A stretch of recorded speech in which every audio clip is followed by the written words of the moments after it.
पहले हमने बात की कि एक अच्छा स्ट्रक्चर गूगल को वेबसाइट क्रॉल करने में आसानी देता है और ये आपके एसईओ के लिए बड़ी बेहतर चीज़ है। लेकिन वो अच्छा स्ट्रक्चर एक्चुअली नज़र कैसे आता है उस पे हम अब बात करेंगे। तो आपको मैंने ये स्ट्रक्चर दिखाया था कि जिस तरह से लेवल 1, लेवल 2, लेवल 3 और लेवल 4 यानी कि टियर 1, टियर 2, टियर 3 और टियर 4 इस तरह से पेजेस जिस तरह से आप डीप डाउन चले जाते हैं, आपको ये लेवल्स अब बढ़ते चले जाते हैं। ये स्ट्रक्चर की हद तक तो ठीक था, लेकिन अगर आप इसको हम यूआरएल के स्ट्रक्चर में देखेंगे तो ये कैसा लगेगा? इसके लिए मैं आपको एक एग्जांपल देता हूँ। तो लेट्स सपोज कि एक सैंपल बिजनेस की वेबसाइट लेते हैं। उसमें नॉर्मली क्या होता है कि एक होम पेज होता है, एक सर्विसेज का पेज होता है और उसके बाद एक जो पेज है वो सर्विसेज के अंडर कंसल्टिंग या प्लानिंग या उनकी सब सर्विसेज का पेजेस होते हैं। इसी तरह से आप अबाउट का पेज ले लें, आवर टीम का पेज ले लें और आवर मिशन का पेज ले लें। तो इस तरह के बेशुमार पेजेस आपने देखे होंगे मुख्तलिफ वेबसाइट्स के ऊपर और हर पेज का एक यूआरएल होता है। स्ट्रक्चर की बात जब हम करें, उस स्ट्रक्चर के अंदर कुछ यूआरएल कुछ इस तरह से बनते हैं।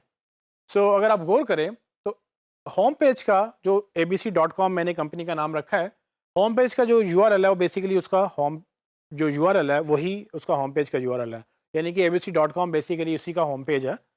लेकिन जैसे ही आप सर्विसेज पेज पे जाते हैं जो कि एक लेवल डाउन है, वो लेवल डाउन यूआरएल में शो करने के लिए हम स्लैश डालते हैं। तो इस स्लैश का मतलब ये है कि ये एक फ़ोल्डर नीचे चला गया है, यानी कि एक लेवल नीचे चला गया और उसके बाद उस पेज का नाम या उस पेज का यूआरएल आ जाता है। तो फॉर एग्जांपल होम पेज के नीचे सर्विसेज का पेज था, तो उसका यूआरएल बना स्लैश सर्विसेज। पूरा यूआरएल बनेगा abc.com/सर्विसेज। अब सर्विसेज के अंडर हमारी एक कंसल्टिंग सर्विस है, हमारी एक प्लानिंग सर्विस है। तो वो एक और लेवल डाउन है, जिसके बाद हम एक और स्लैश डालेंगे और उस पेज का नाम लिखेंगे। तो देखने में यूआरएल आपको नज़र आएगा कि वो abc.com/सर्विसेज, फिर उसके नीचे कंसल्टिंग है तो स्लैश कंसल्टिंग उसका यूआरएल बनता चला गया। अब ये स्लैश का मतलब है फ़ोल्डर। अब टेक्निकली हम देखें तो होस्टिंग भी आपकी कंप्यूटर की ड्राइव की तरह होती है। जिस तरह से आप अपने सिस्टम में फ़ोल्डर बनाते हैं और फ़ोल्डर के अंदर फ़ोल्डर बनाते हैं, उस तरह से ये सर्वर के ऊपर भी फ़ोल्डर बनते हैं और फ़ोल्डर के अंदर फ़ोल्डर बनते हैं। लेकिन जैसे-जैसे ये फ़ोल्डर बनते चले जाते हैं और जितना डीप आप चले जाते हैं, उतना स्लैशेस डाल के आप उसको ग्रो करते जाते हैं। सो जब हम बात करते हैं स्ट्रक्चर की, वेबसाइट के स्ट्रक्चर की, उसके अंदर यूआरएल का स्ट्रक्चर भी बहुत इंपॉर्टेंट है, क्योंकि यूआरएल का स्ट्रक्चर बेसिकली वेबसाइट का ही स्ट्रक्चर होता है।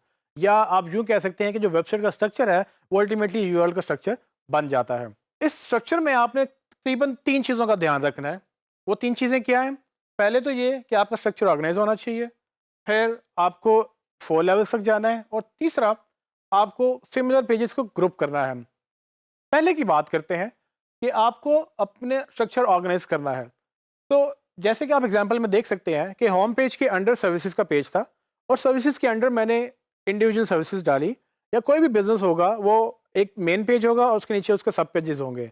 अब मैं कंसल्टिंग और प्लानिंग को अबाउट अस के नीचे नहीं डाल सकता था, क्योंकि उसकी सेंस नहीं बनती।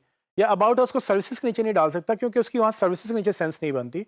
अबाउट अस एक डिफरेंट सेक्शन है, सर्विसेज एक डिफरेंट सेक्शन है। लेकिन सर्विसेज की डिटेल या एक्चुअल सर्विस क्या है, उसके जो सब पेजेस हैं वो सर्विसेज के अंडर फॉल करते हैं। ये स्ट्रक्चर बहुत इंपॉर्टेंट है, ना सिर्फ यूजर्स के लिए बल्कि गूगल के लिए या सर्च इंजन्स के लिए।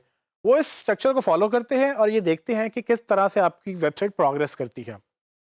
तो एक चीज़ आपने ध्यान में रखनी है कि आपका स्ट्रक्चर वेल ऑर्गेनाइज्ड हो, प्रॉपरली ऑर्गेनाइज्ड हो और आप उसको प्रॉपरली नेस्ट करेंगे एक स्ट्रक्चर को, एक पेज को दूसरे पेज के नीचे।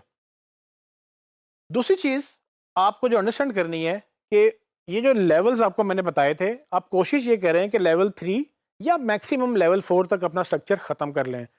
इसका मतलब ये है कि अगर आपको डीप पेजेस बनाने हैं तो आप बनाते चले जाएं, लेकिन जब आप 4th लेवल पे चले जाएं, उसके नीचे 5th लेवल पे आप बिल्कुल मत जाएं, क्योंकि 5th लेवल तक गूगल या सर्च इंजन्स उसको क्रॉल नहीं कर पाते और वो इतना डीप चला जाता है कि वो यूआरएल हो सकता है कि गूगल में मिस हो जाए या किसी भी सर्च इंजन में वो क्रॉल ना हो सके और वो इंडेक्स होना मिस हो जाए।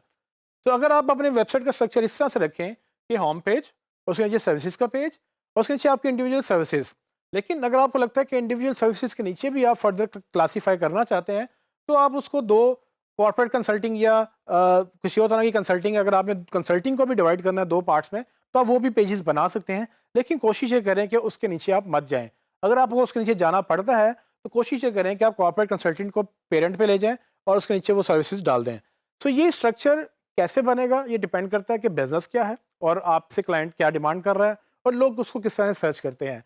एनीवेज ये स्ट्रक्चर वेरी करेगा, बट आपने कुछ प्रिंसिपल्स याद रखने हैं। सो 4 लेवल से आपने नीचे नहीं जाना, ये उनमें से एक प्रिंसिपल है। आखिरी बात कि आपने सिमिलर पेजेस को सिमिलर स्ट्रक्चर में ऑर्गेनाइज करना है। ये बात हमने जैसे पहले डिस्कस की कि सर्विसेज के नीचे सर्विसेज के पेजेस ही अच्छे लगेंगे। वो एक तो उसके अंडर आने चाहिए, वो ज़रूरी है क्योंकि स्ट्रक्चर बहुत ज़रूरी है, लेकिन फिर ये भी ज़रूरी है कि आप रेलिवेंट पेजेस को रेलिवेंट ग्रुप में या उसके अंडर स्ट्रक्चर करेंगे ताकि गूगल को अंडरस्टैंड हो जाए कि हाँ, अगर कंसल्टिंग एक सर्विस है लेकिन उसके ऊपर एक पेरेंट सर्विस है जो सर्विस का पेज है और उसके ऊपर होम पेज है, तो गूगल इस तरह से अंडरस्टैंड करता है कि हाँ, यूज़र अगर सर्विसेज के पेज पे आ रहा है तो माइट पॉसिबल कि वो कंसल्टिंग सर्विसेज देखना चाह रहा हो, क्योंकि लोग सर्विसेज बाय नहीं करते, लोग एक्चुअल सर्विस की सिंगल सर्विस बाय करते हैं जो कि कॉर्पोरेट कंसल्टिंग हो सकती है, कॉर्पोरेट प्लानिंग हो सकती है या खाली प्लानिंग की सर्विसेज हो सकती हैं।